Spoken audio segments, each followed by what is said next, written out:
Somebody say something in your mind. A very unpopular word. Who told you to say subsidy? They say no more subsidy. It is under recovery. Under recovery. Under recovery. Not subsidy. You pay for the recovery. Hello? I've finished. My paragraph 6 is an outline of a typical contract. Typical PPP contract. That contract must have that contract must have the agreement. The agreement is that whereas those are part of the contract. It must have it. Then it must cover the project, what the project is. It must talk about the scope of the project. It must talk about project consideration and completion. It must talk about project cost. It must talk about method of financing. What quantity of it is debt? What quantity is equity? How is it going to be paid? We'll talk about the term. We'll talk about the contract document. What are the contract documents? Is it listed there? We'll talk about mutual covenants. What am I supposed to do? What are you supposed to do? We'll talk about, then the second segment is conditions of contract, where all these obligations, outside of the agreement itself, the supporting condition of contract, where all these things will be listed. This is typically what makes up a PPP agreement.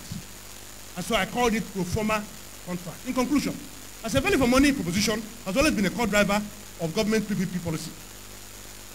PPP policy where we've adopted, where this is likely to result in better value and more affordable services. Federal government power reform program was basically driven by these efforts. However, typical of most policies in Nigeria, implementation has suffered severe hiccups. Government had established an electricity bulk trader to obtake all electricity produced by GENCOs, their power purchase agreements. There are so many variants of BOT employed. PPP arrangements remain the major route or route for bridging the current infrastructure gap in our country. But for it to deliver, the ICRC Act should be amended to empower ICRC to operate effectively as a regulator. The provisions of the national policy on public sector partnership or public and private sector partnership should be implemented to the letter, and lessons learned should be deployed to service future projects. Political interference should be limited, and economic and social performances output should be emphasized. People of God, value for money remains the name of the game any day. God bless you.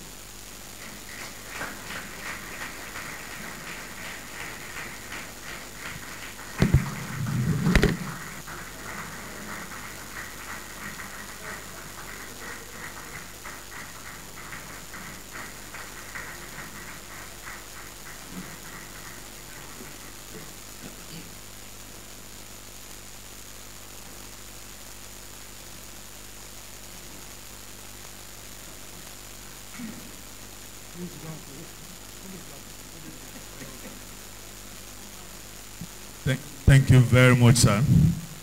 Can we please give him another round of applause?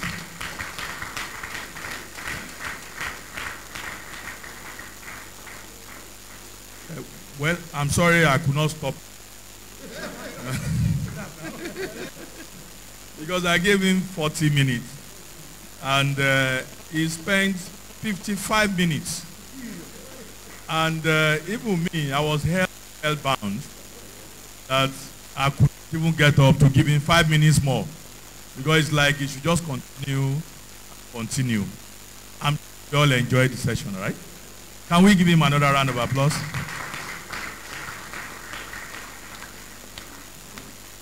QS Ifeanyi Anago, barrister, is anybody's delight any day if it comes to presentation. And he has done justice to the paper once again. And is a very loaded paper. And my advice is that we should hold this paper dear to our heart. We've not had it.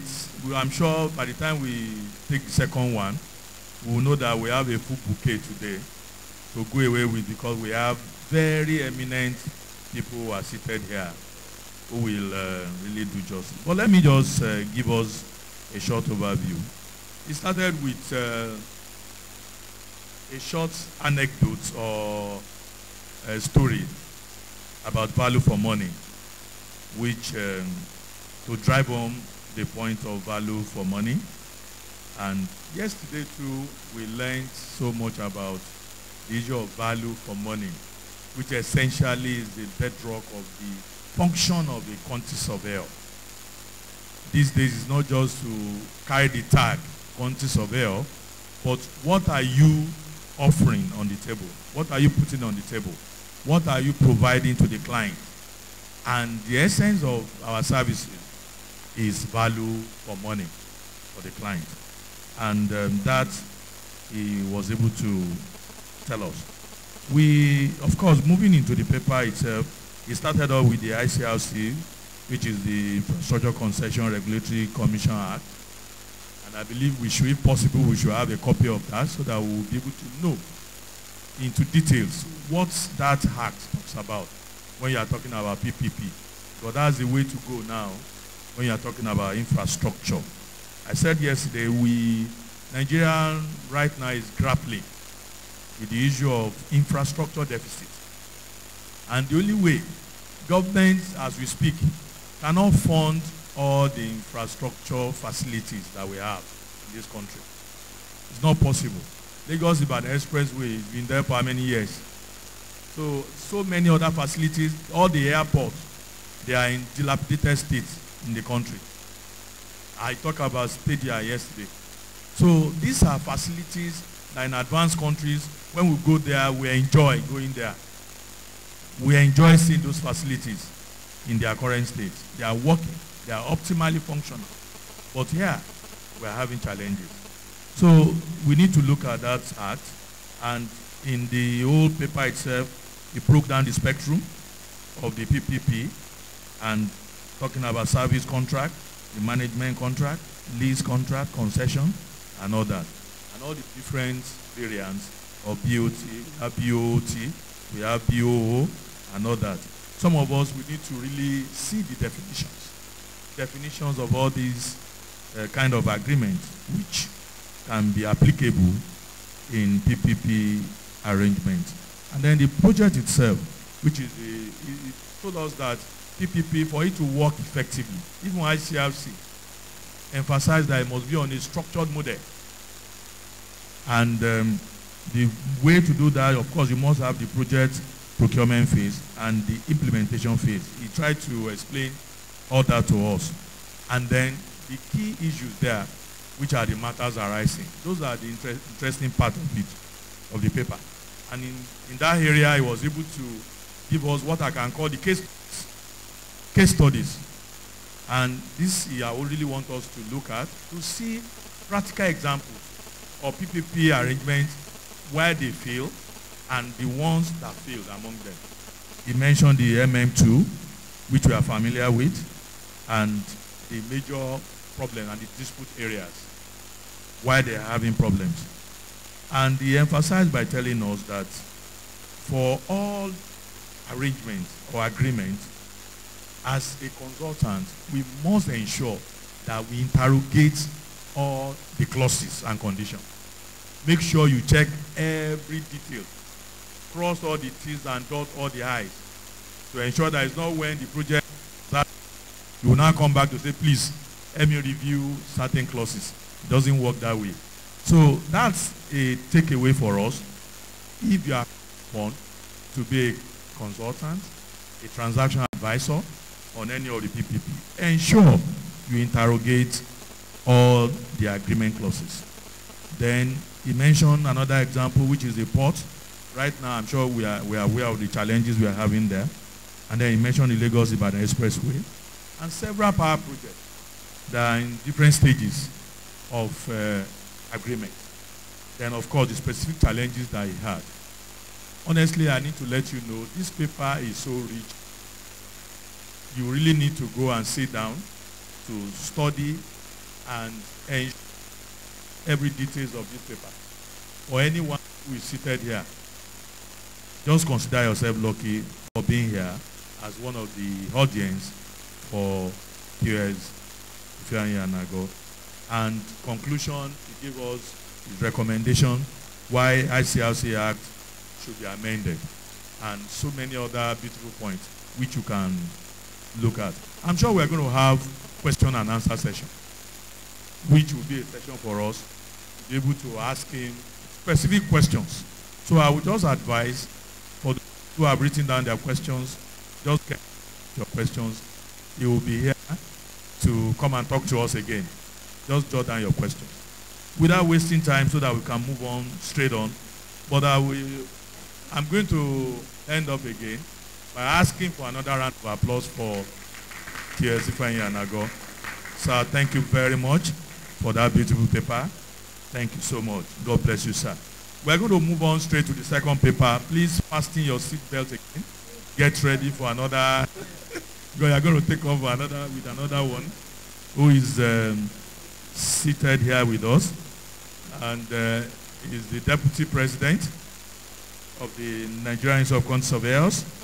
He flew in all the way from Abuja, so for you to know how important this event is to us. And I'm talking about my dear friend, U.S.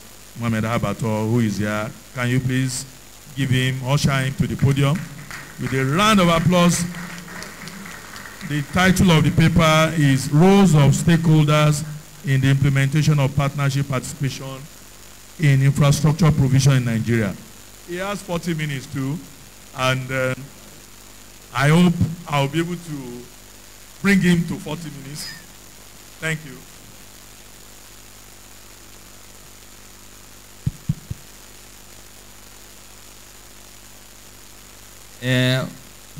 Good afternoon, the leadership of the chapter, the elders in our profession, the resource persons here present. I've been working with QS GDOK for quite a while now, and he has really described the MC-ship in the whole system, that whenever he is not there, you find out that something is missing. So it's not surprising now that he has pepped up the tail end of this event. Having said that, I want to stand on everything eminently established by my predecessors. I believe the slides are there. In the abstract, we said provision of social and economic infrastructure is majorly the cardinal responsibility of governments at federal, states, and local government levels. That is settled. It is for them to provide. However, due to paucity of funds in recent years occasioned by dwindling oil revenue and other pressing demands, government is prioritizing other options of infrastructure financing such as public-private partnership. But the key word here is that the success of any PPP project depends to a great extent on the roles played by various stakeholders, which is really the anchor of this paper. The various avenues or models of government financing of infrastructure will be discussed later on. We shall come across them. Suffice to also say that the roles to be played by those stakeholders can be positive or negative. They can either be productive or destructive in nature. So the coloration of those roles will go a long way in ensuring whether the PPP project will succeed or not. The issue of Aja Lane we raised severally here can be traced back to roles of stakeholders in the whole gamut of the PPP arrangement. If the residents or the end users were carried along at the point of drafting the agreements, their concerns or interests must have been factored in. And that is key. So that is why need assessments are important. When you don't run it, the residents or the end users may not take ownership of whatever you are bringing on. So in that case, it will be very difficult for you to compel them to abide with their own rules and regulations. So that is why this paper is very, very crucial to the whole success of PPP projects. An outline dictionary defines partnership as an association of two or more people to conduct a business. The key word there is business. They are here to conduct business. And the same dictionary defines association as group of persons associated for a common purpose. I need to emphasize that PPP is coming in because the government is looking up to the private sector to come in with their skills, competencies, capacities, finances, and efficiency in running business. Government might not have that in stock, so they have to leverage upon those competencies owned by the private sector so that the two can deliver infrastructure successfully and effectively. It is important for me to point out at this point that PPP is not only in engineering infrastructure, be it social or economic, but PPP can also come in terms of capacity building, in terms of social services, and other areas that are not infrastructure, hard to use the languages of my previous presenters. So it can come in, the private sector and the public can team up to build capacities of their employees or members of general public. Employment generation is key. If you recall, the last Young QS Forum or QS job fair we had in Port Harcourt was a partnership between NIQS and the state government. The state government called us to look at the concept of what we are to come up with. They said, actually they are interested. They have a whole ministry charged with that responsibility. So if you want to do that, we are keen, we are also interested. But then, rather than focusing on quantity surveillance alone, we want to bring in all manners of professionals for them to gain employment. And we accept it. So what is that? It is a partnership between the state government and the private sector NIQS to push through that. So what I'm struggling to say is that let us not go home with the thinking that PPP only focuses on engineering infrastructure. No, it can come in any other areas. I think it's settled. Under introduction again, the paper will focus more on roles of stakeholders in provision of infrastructure. That is, the paper as you have in the program has been amended a bit with the approval of the chairman in council. So the paper should read roles of stakeholders in provisions of infrastructure through public-private partnership projects. That is the topic. Now, government, we've already said, has cardinal responsibility of providing infrastructure. But then, we want to state here clearly that there is a correlation between provision of infrastructure and economic development of any nation. Fail or refuse to provide engineering infrastructure, you may not be developing at the pace of other industrialized countries. That is settled. There is also, researchers have shown in United Arab Emirates, there is a correlation between the happiness and well-being of the citizenry and the level of economic development. The more robust and economic prosperity members of citizens are enjoying, the more happier they will be. And in that case, it is very easy for you to mobilize and sensitize the populace to key into government projects and programs. It's settled.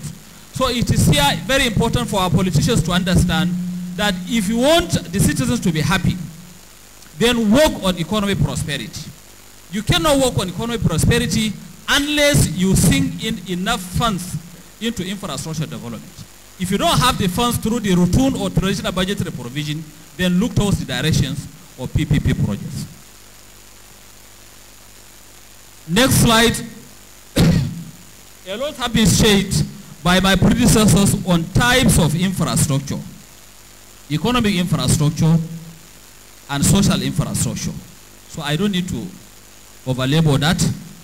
But it is important for us to say that funding of projects through PPP or provision of infrastructure through PPP is not a Father Christmas thing at all. Right? Now, it all means is that you have infrastructure gap. And we have settled that infrastructure is key to economic development. If that is the case, supposing the government through routine budgetary provision may take 50 years to provide certain high impact infrastructure. But by leveraging on PPP, they can fast track and move in nearer. To that extent, it has the advantage. But be it known to all of us seated here and those people outside, that all projects provided through PPP must be paid in one way or the other, either by the public authorities that are providing the provisions or the general public. one way or the other, it must be paid by either the citizens through their usages or by the public. So to that extent, the business plans or the economic viability of the scheme must be critically scrutinized as at the point of consummating it. Why? Because the private investor has the primary objective of maximizing his returns. So to that extent, if he can capitalize on the low capacity of public negotiators, he will capitalize on that and ensure he rips us up. So my senior has emphasized over and over again that as at the point of negotiation, the government should not only rely on the internal capacities of public servants, but also outsource it to ensure that people who are technically and managerially capacitated should now lead the negotiation process for the government. If that is not done, then a repetition of coming back to look at PPP contracts over and over again will be there. And we shall see later in the paper that as you continue doing that, the confidence and trust of the international community in our PPP scheme will be eroded with time. And don't forget that the bulk of funding of PPP must come from outside. It cannot be sourced within at the commercial interest rate, commercial bank interest rate of over 20 to 30%. That wouldn't work. Once if you do that, then the viability will shake. So the bankability of your feasibility presentation must be anchored on that aspect. And it is incumbent upon the government negotiators to scrutinize very well so as to get what value for money for the public. It is also very, very important that my predecessor, QS Hakim Smith, has said much on it, so much on it, so I wouldn't waste much time. And I've emphasized that PPP will come into fund projects other than engineering infrastructure. Modes of infrastructure financing, there are so many methods, you can see it. Divestment from public infrastructure through commercialization and privatization. Most of us are old enough to recall that. That was during the era of, during IPP or CORE also. A lot of that happened, privatization and commercialization. Grants from international development partners and donor agencies. This is one area where particularly the state governments are not taking optimum advantage of. A lot of funders outside there are looking for where to put their money, this time around, not only for profit taking, but they want to help humanity. They are there. If we don't have them around in our culture, that doesn't mean it's not existing outside the country. In Europe, in America, there are people who set up a foundation to help the citizens anywhere they could be. But for you to access that, there are some requirements and preconditions for you to meet. Most of our leadership are not prepared to meet those conditions. So that is why the level of access of grants from international partners and donor agencies are not well pronounced, but they are there. Loans and credit from development finance institutions such as World Bank, International Monetary Funds, African Development Bank are the way to go. Because they have very, very low rates, from 3%, single digit in most cases. That is the way to go. You cannot borrow from the local markets, from local banks at 20, 30% and expect to run a successful program even for the state. Infrastructure bonds backed by sovereign government papers, loans and credit from commercial banks. You still know that some state governments approach banks for such loans. It is all over the places. State governments even borrow money to pay staff salaries. All right? Now, private equity financing, listed infrastructure, philanthropy organizations, and not-for-profit funding, etc. And number 9, public-private partnership. And that is where our paper is focused on, public-private partnership. Common types of PPP models are given here. I don't need to go over them again. Design, build, maintain, design, build. Barrister Ifeanyi Anago has done brilliantly well on this. Hakim Smith has also touched so much on those areas. So we don't need to waste time on that at all. The roles of stakeholders in provision of infrastructure through public-private partnership in Nigeria. A stakeholder is defined as a person or organization with a legitimate interest in a given situation, action, or enterprise. In PPP projects, stakeholders may be classified into internal or external. The two parties that are to sign the agreements are the internal. Their own representative or agents are also part of them. But then, there are external stakeholders who may jeopardize the success of the scheme. The AJA project must have been signed, the concession must be signed between the government agency and the private sector investor. But then even as the two of them are cooperating, the external stakeholders will come in and to make sure that it doesn't work. So that is why stakeholder management is a key consideration in PPP projects anywhere. So you have to make sure the interests of all and sundry are balanced, be them internal or external. If they are not, they will now come up to ensure that they don't allow that project to succeed. And we shall see in a more serious manner as we move forward. Now, the internal stakeholders are the public sector officers and employees who are directly or indirectly connected with the PPP project and bidders in the procurement process. External stakeholders, on the other hand, include banks, investment funds, multilateral funders, public service organizations, and so on and so forth. So here the take is that even if they are external, stakeholders are key and their interests must be taken care of. As at the point of conceptualization of the scheme, not after commissioning and handing over, you want to manage that. You manage it.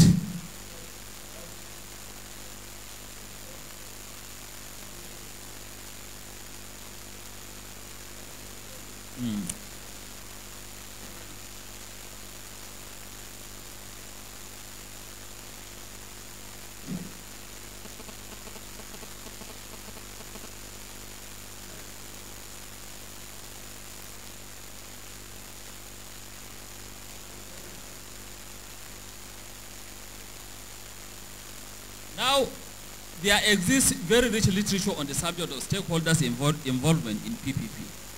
I want to acknowledge the robust works being done by our scholars in the universities. You have very rich literature on that. And I am bold enough to say that scholars in quantity surveying have done, I believe, more than others in enriching the body of knowledge on PPP. So to that extent, I wouldn't waste so much time on discussing stakeholders management as per the literatures. But I want to take my personal experience of participating in a landmark PPP project here in Nigeria.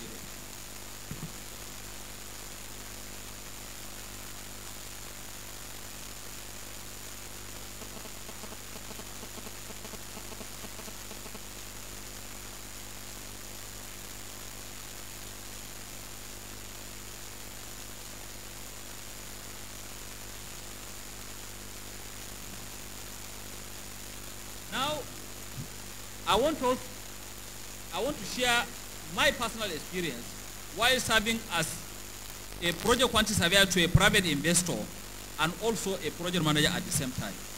It is on one of the land swap projects floated by FCT, Federal Capital Territory, called Land Swap Program. Land Swap Program or Land Swap Scheme is an infrastructure development scheme, the first public-private partnership arrangement between FCT and 15 private sector developers.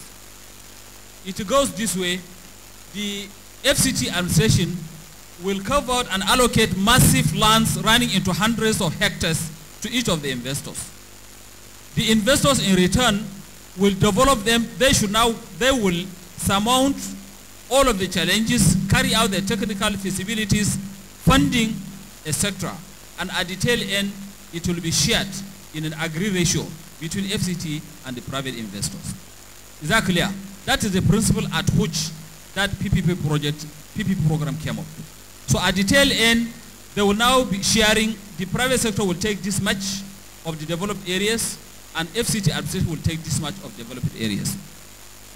As I said earlier on, left to FCT alone, aside the developed district you are seeing in Asokoro, Maitama, Garki, and Wuse, where else did they develop ever since? None.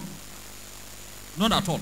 So, left to FCT, it means before they can muster the finances to develop another district, it will take years.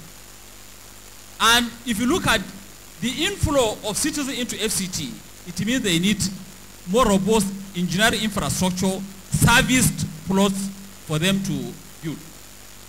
So they now leverage upon the capacity of the private sector to develop more districts at once within a period of 4 to 5 years and deliver those to the public. So there you can see the advantage of PPP. If not for PPP, it means nobody knows when FCT will ever develop any other district. For those who are conversant with Abuja, you know the provisions of lands or plots to mass housing developments at Lokogoma and also Cafe District, Aiswa. If you visit those areas now, you don't have any other thing there rather than the buildings, no engineered infrastructure. So that is not the way to go at all. Otherwise, very soon, Abuja itself will be a slum, beside those 4 districts that I mentioned. That is the principles on which the land swap program was anchored and agreed between the parties. Now, they are all green fields. Nothing has happened in those areas. The 15 developers are going in there for the first time for them to develop those areas. Now, let me quote here.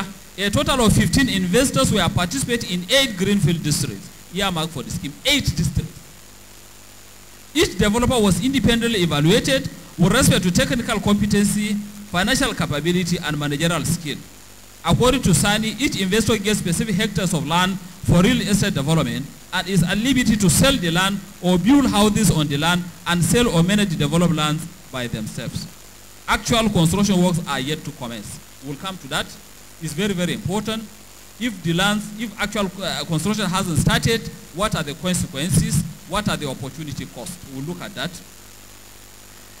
The roles of stakeholders in PPP using FCT land swap program as a case study are discussed in the next slides. Roles of stakeholders in PPP FCT at a public agency, what are the roles for them to discharge? You see, we listed the roles in the next slides.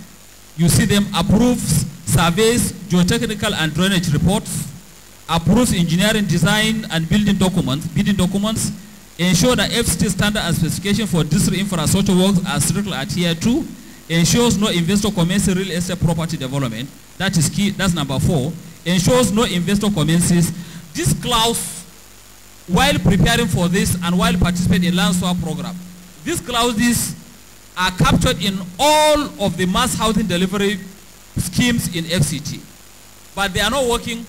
Why? Because the FCT administration or the development control departments allow the developers to get away with it. In the letters of allocation of what we call mass housing programs, they allocate you houses to you as the allottee, but in the actual sense, they will now give you letter of allocation reading 40 million for a duplex. But in the actual sense, behind the scene, you are dropping 6 million to buy a plot of land. All right?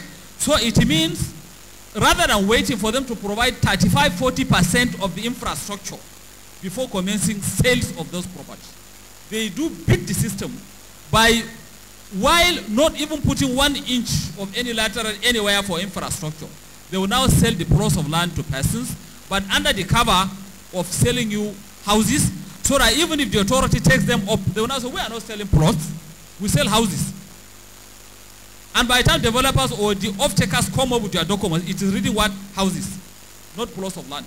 So, but my worry is that, will anybody tell us that the authorities are not aware of such under the table happenings? We should be sincere to ourselves.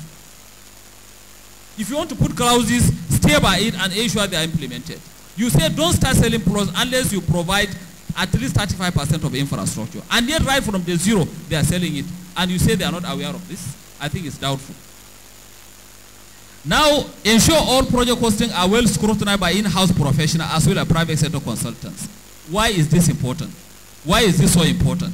I already said earlier that at the tail end of the scheme, there will be a sharing ratio between FCT and the private investor.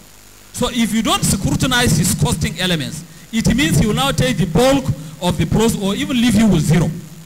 So that is why the authorities have to sit down with the investor and scrutinize all the costing elements to make sure that value for money is attained and the ratio of the FCT is guaranteed. But then don't ask me, even if the ratio are delivered to FCT, who benefit from those? That's a question for another day. These are world standard infrastructure provided plots. So I wonder if it is the common man that will access them. But theoretically, it has to be set that way. Overseas procurement process to ensure that only competent contractors with track record of performance are awarded the contract. Because of the caliber of engineering infrastructure to be provided in those 15 allottees of 8 districts, there were worries as at that time whether infrastructure contractors numbering about 15 can be procured through the process. But all what it means is that that program would have deployed massive business opportunities to engineering contractors.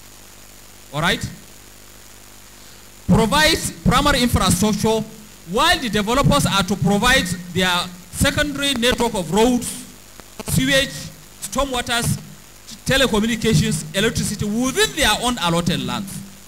It is the primary responsibility of government to provide them with primary infrastructure that will bring them to their boundaries, the broad perimeters where they can now tap into it. So it is the responsibility of government, it is their role to provide those to them. Overseeing payment of compensations. Compensations are issues. So what Barrister Ifeanyi Anagwa has raised, in this case the compensations are captured. Perhaps from lessons learned in previous attempts, the government in their agreements have captured the compensation payment to the locals in the arrangement.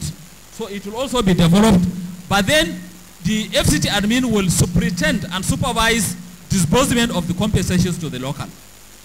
Execute fund agreement with developers. At a point in time, we shall look at it as we move along.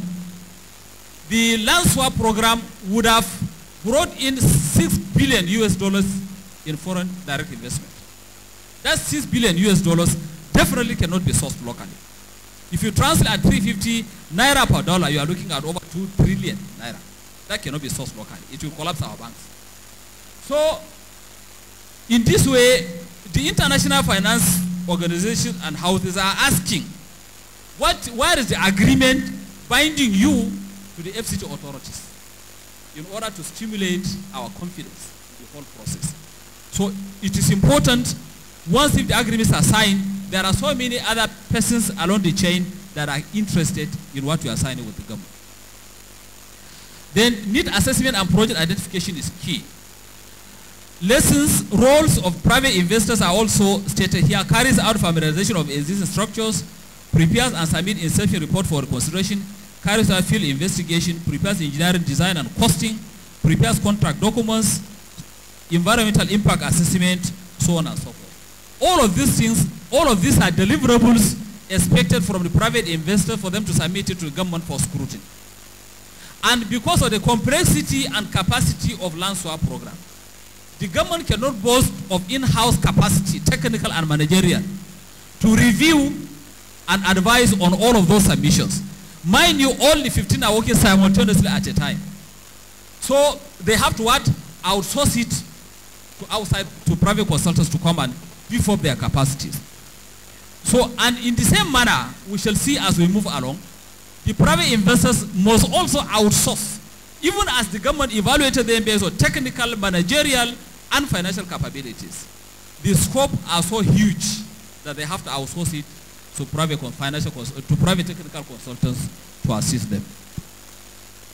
You can see them on the next page. They are there, so we may not waste so much of time. But number 10 is key. Funds the project through Minister of Equity, Debt and Off-Takers Deposit. The government has agreed that once if you can provide up to 35% of the infrastructure, you are at liberty to start sales. So at that point, off-takers' monies will now start flowing in. So it's a mixture, hybrid of debt, equity, and off-takers funds. And again, during scrutiny, they will ensure that your cost of capitals are not in the region of the going commercial bank rates. You have to find your ways offshore funding from outside financial institutions. The rest are okay, developing syndicated laws for local international lenders, etc. Abuja Infrastructure Investment Center is the clearinghouse for the FCT in terms of technical and financial negotiations. Once if you are done with your technical preparations, you present it to AIIC, who sit together with their private consultants to scrutinize and review your technical submissions. The technical submissions is to ensure that whatever you are designing conforms with already laid down specifications and standard of FCT administration in terms of what they call district infrastructure development. You don't come and give those substandard. It has to be uniform and they have to meet up with the specified standards and specifications. So it is the AIC, that's Abuja Infrastructure Investment Center, that serves as a one-stop shop for every investor to scrutinize your submission and advise FCT administration. So the 15 investors were moving at different paces. Some were at financial negotiation process, some at technical, some have even at preliminary stages. It all depends on the capacity of the technical consultants working in your team.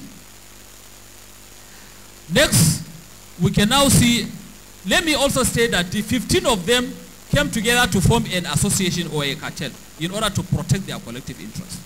And among them, leaders, they invited the best brains in law and court to advise them on how to approach. So you can see there also another branch of stakeholders are emerging. They came up together. Instead of being on individual basis, they team up so as to confront, to face the government. Engineering contractors, definitely, I don't need to dwell so much on this. They have a lot of businesses. I even said at a point in time, the authorities or even the consultants were wondering whether we can get 15 high caliber contractors to handle those world-class infrastructure moving in at the same time. So which means all what I'm struggling to say is that there would have been enormous business opportunities for engineering contractors at that point in time. Because the investors themselves are not necessarily, mind you, they are not necessarily engineering contractors per se, they are basically investors, all right, who can assemble the requisite team of men, machine, and funding to provide as far as the evaluation finds them suitable, they can now face that. So the engineering contractors are to be brought in to execute those projects, so they have a critical role to play. They have a role to play because if they are not well capacitated, you are not likely to get the best output, even with the best of the design provided by the scheme. Now, engineering, legal, and financial consultants, a lot have been said on this, but Sir Ifa Yanago has said so much on financial consultants, engineering, and legal. It is so cumbersome that you don't sit in your bedroom or in your little office to develop. No. You need to bring in experts to assist you. You have to have a crack team of professionals to guide you in those areas. Because each investor is signing individually with the government. Even as I say they team up to form a cartel, they are not signing the agreement with the government as a group. No, each individual has a privacy of that agreement by himself. Now, the other roles of FCT under AIC under the engineering consultants are provided. Financial, engineering, and legal. In the same manner, the investor will bring in financial, technical, and legal. They are all there. Now, host communities. Host communities, are they relevant? Do they have any role to play? Do they have roles to play? They have massive role. So that is why, as at the point of consummating the project itself, if you feel you can do away with them and go on with it, there will be a time when they will come up and stop it from functioning. So that is why stakeholder management is a key consideration for all of us who have the intention to venture in to PPP management or transaction advisors. Take note that stakeholder management is key to success of any project. So the host communities have to be taken along, negotiate with FCT on need to support the scheme by yielding the ancestral lands. All of these green fields that we discussed, green field, yes, but all of them are occupied currently by the locals. So you are now telling them, leave those areas for us, we want to come in with a project. So it means you have to engage them. You have to discuss with them. They will now ask what is it there for us. So in land swap scheme, it has to come either in terms of compensation, in terms of resettlement, or in terms of integration elsewhere. So you have to engage them to discuss that. Refuse to engage them, go ahead and start construction. You will see whether they will use the ancestral lands for you or not. So you have to really give them something that is even more befitting of why they are occupying now in terms of structures. They do provide the skills, semi-skill and labor. They extend cooperation to construction companies as they move along, maintain peace and harmony with other stakeholders, and participate in need assessment survey to enable government to take informed decisions. Just to drive this point home, when the first set of surveyors were sent in to look at the perimeter survey and some renaissance surveys, the locals really stomped over them. It would have been a big crisis if not for quick intervention of the security agencies. All right? So even as at that point, you should have taken that step unless you have some clear understanding with the local that we have heard you if these projects are with good intention and we are prepared to cooperate with you. If they haven't done that, they would have really, we would have had some casualties in terms of the professionals that were deployed to the field. And again, even when it has gone far and the government was about laying the stone for the construction, they also attacked the operators of the caterpillars and whatnot, that it hasn't gotten to this stage. So you cannot bring equipment to come and start anything here. Even as they were just trying to provide access road, they said, you just cannot do this. We haven't gotten to this stage. So all what it points that you need to carry them along right from the inception. Make sure they can now see why they have to cooperate with you. If they don't rise up against you now, they will do it as time goes on. So the time to engage them is now at the conceptual stage. You can see, while flagging up the scheme, I've stated that what I've said that is stated here. Now, setting the pace, the submission by the then president at $6 billion in foreign direct investment is supposed to come in and being the first PPP project in the whole of sub-Saharan Africa. So it means FCT has been quite creative and proactive in approaching that infrastructural gap in terms of housing delivery, and would have gotten a bright idea to export to African countries if only it has taken off fully. Right? The concept was so noble that it has been adjudged the first of its kind on African continent. Would have exported that, but we shall see the consequences of not starting that at up to the construction stage. Local international financial institutions have said enough on this. The funding of $6 billion cannot be sourced from the local market. You just have to move outside the country. So that is why they are also key. They are also key because in some of the attempts made by the private investors, the foreign international financial houses do tell them that it is risky going to Nigeria to invest. And if we have to invest, even as we are prepared to give it at the 3% or single-digit interest rate, we have to factor in security consideration. We have to procure insurance cover to ourselves. So all of these are coming. So it means it is in our own interest to better the condition and also the security situation in the country. FLAG agreed single rates, but will they give you at the single rates? They will now consider some security factors, even as they are prepared to give you at 3%. They will now, okay, fine, we agree 3% to be given to some other countries. Right? But that is leveled. It is balanced. But what about the security equation? We have to have something to take care of that, or the insurance companies for them to take care of that. So that also has been conveyed to the government, and it has to be taken care of. So not a straight line, 3% or 2% as we are contemplating. Insurance companies, perfect. I've just said that. They have roles to play. They do. They have roles. Even with the best intentions of design, conceptualization, and making sure all factors are micromanaged, still the unexpected may happen. And if they do, who is to bear the risks and the consequences? Insurance organizations. Legislators, the scheme was about to be consummated towards the tail end of the PDP administration. But when the new government came in, the National Assembly said, take a look at all of this. So do they have a role to play? They have. So everybody has to go and submit before them. The FCT administration, the private investors, you have to sit before the Senate, they'll be asking questions, and you have to keep on explaining. So it means the legislators are also what? Stakeholders in PPP projects. So let it be known to us that each time you are going into PPP projects, advise your client that if it cannot be wrapped up within the tenure of one administration, then you have to factor in that possibly the legislature will be interested in what you are going to come up with. All right? They came in, they had public hearing, all of us must have watched it. Nothing came out of it up to now. Nothing. So maybe there isn't much for them inside. Maybe the arrangements were so concluded, right?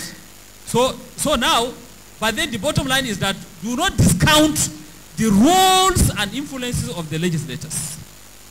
All right? It's key. Yes, it's key. Because even as they are seated to discuss with you, they will be asking you, what is there? You just came here. What about the media? What about the media? You wouldn't understand the implications and importance of media unless you are part and parcel of a given project. For those of us who are involved, each time the media will carry a news on land swap, all of us who are interested, we rush to buy the papers. So the media as stakeholders are key. Media is the outfit the government uses to disseminate the information to the populace. It's the media that carries negative or positive information about this. There was a time the locals came on a protest at Area 11 FCT administration. It wouldn't have been known to the populace if not the media carries that. And by the time the media carried it, all the stakeholders I mentioned earlier on will become interested, including the foreign funders who are based outside the country. They monitor this, they will just cut the clip and see it. So you see, you can see what we are talking. So it means it has not gotten the buy-in of the locals. So you have to start it right. That is the word. So what about labor unions and non-governmental organizations? They are also important. So you have to have stakeholders forum at the inception. You call them around, talk to them why this thing should happen. Non-governmental organizations should come to appreciate that allow us to go this way because the alternative is not palatable. Allow us to do this. The labor unions, you have stakes in it. Investors are coming in. They definitely have to recruit your members. Let them see reasons why they have to come in and partner with you. So stakeholders management is key in all of this. The role of Infrastructure Concession Regulation Commission, my Oga has done a beautiful job on that. I don't need to dwell on it. I don't need at all. He has stated. Then I just need to say the mandates as called from their website are given. The mandates are given here, promoting, facilitating, and whatnot. I just need to say something about their scope. What are the scope of infrastructure concession? Their scope are to superintend over projects or PPP projects of the federal government or their agencies. They don't cover, their scope do not cover the state's government.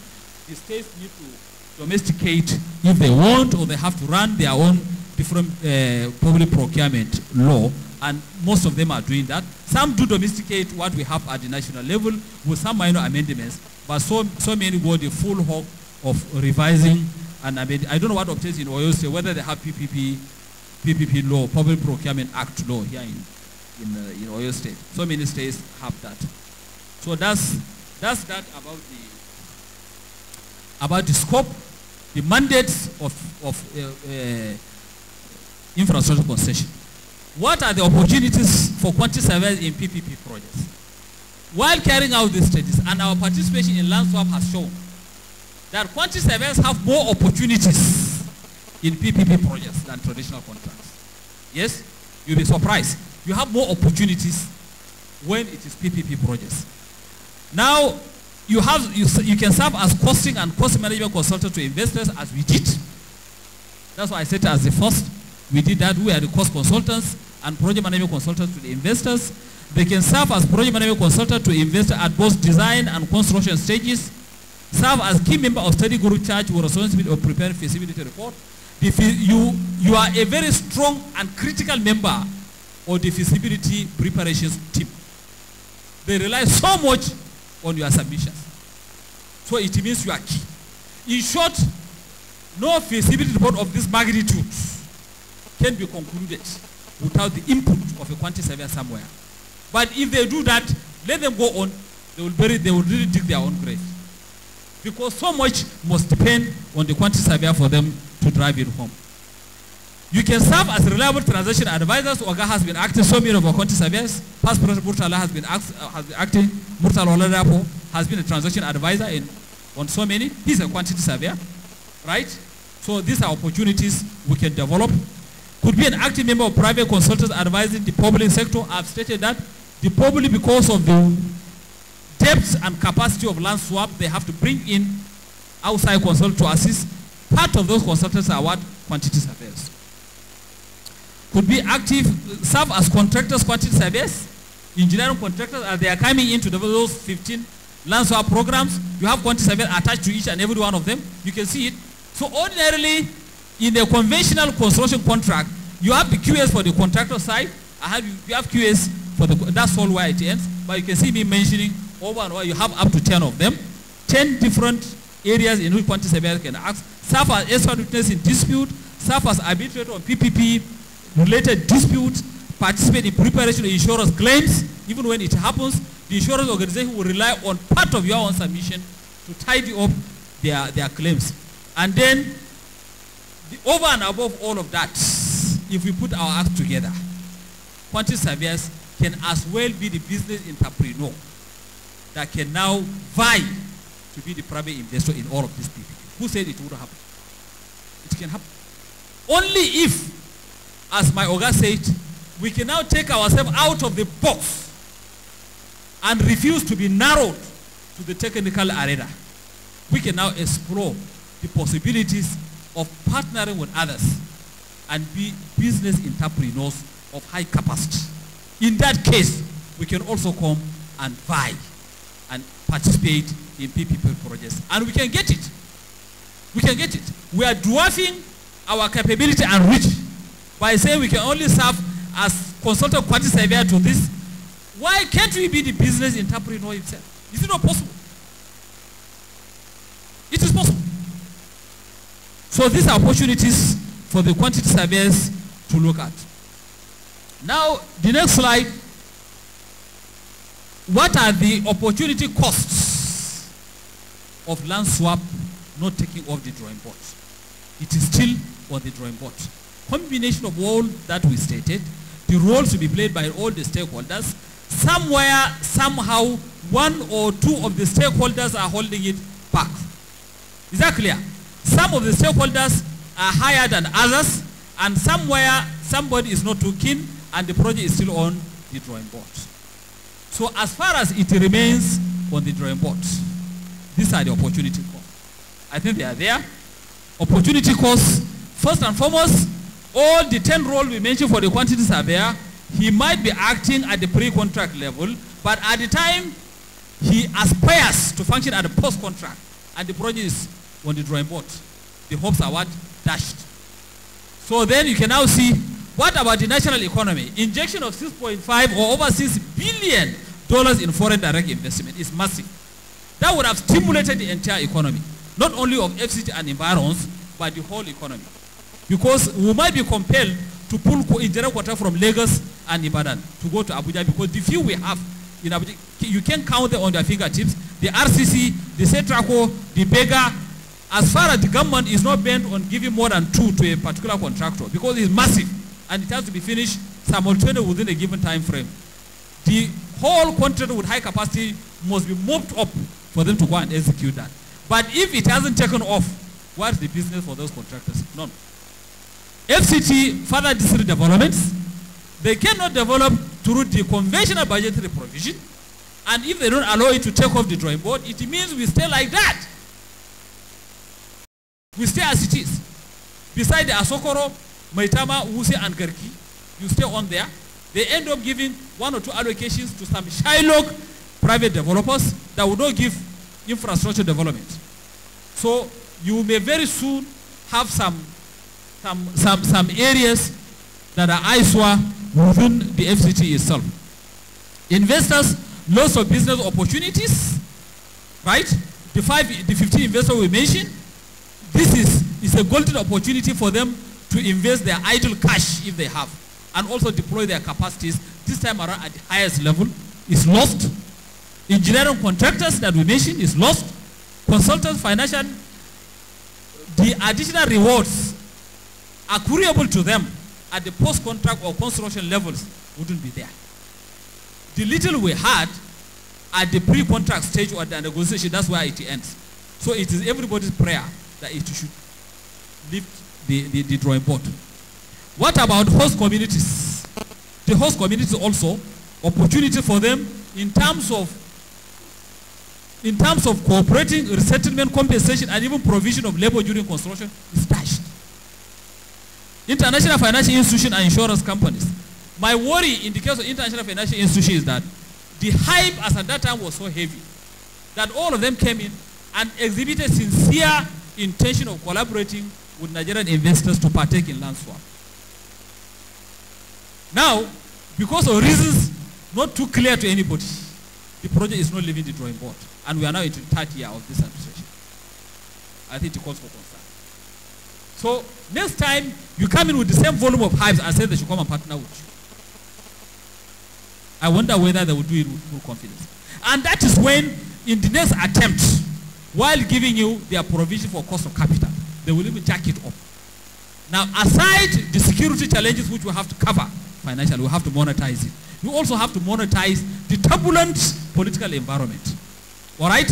They will cost it, they will monetize it, and it will be part and parcel of cost of capital that you have to bear. And they are now losing confidence.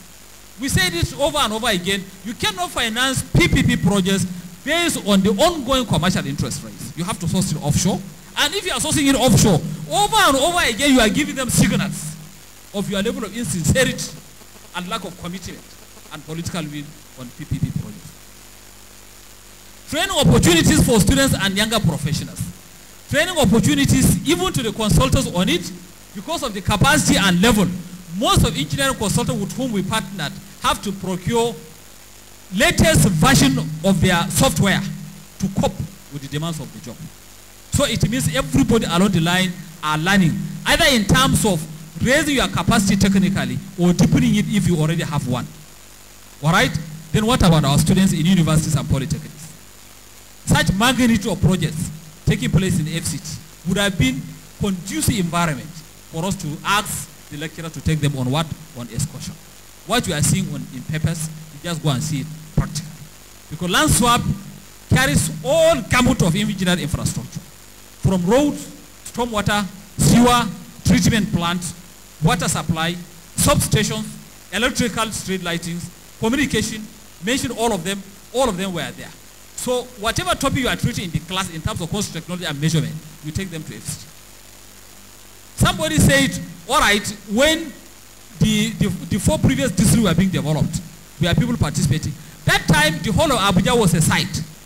You need to go and lodge somewhere to participate in physical knowledge of what was going on. As at that time, where would you have stayed? In maybe Suleja or Mina. Very, very inconveniencing. But now people can go, stay in the developed areas, and then overlook what's going on. You can see the differences. So students, you are also missing opportunity cost, not only the matured professionals. Lots of employment opportunities to labor unions, to laborers at the construction, even after, when those facilities must be operationalized once, even if they take off. Okay? You have to run them. They are so important. Then what about other sundry benefits? I got tired when I mentioned up to 10. What about estate surveyors and valuers? When the houses are finished, when the infrastructure are ready, will they not be marketing the plots of land? Right? So many other persons. What about suppliers of building materials? What about specialist subcontractors? Because even to the best of contractors, aside 2 or 3, none can provide the whole gamut of the infrastructure without outsourcing it to specialist subcontractors and suppliers.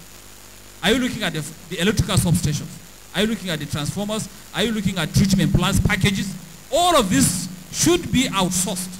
And you can see the business opportunities being lost by everybody along the value chain. Okay? This is to tell you that opportunity cost is enormous. I would have gone on and on and on, but when I got 10, I got tired, and I said, let me stop there.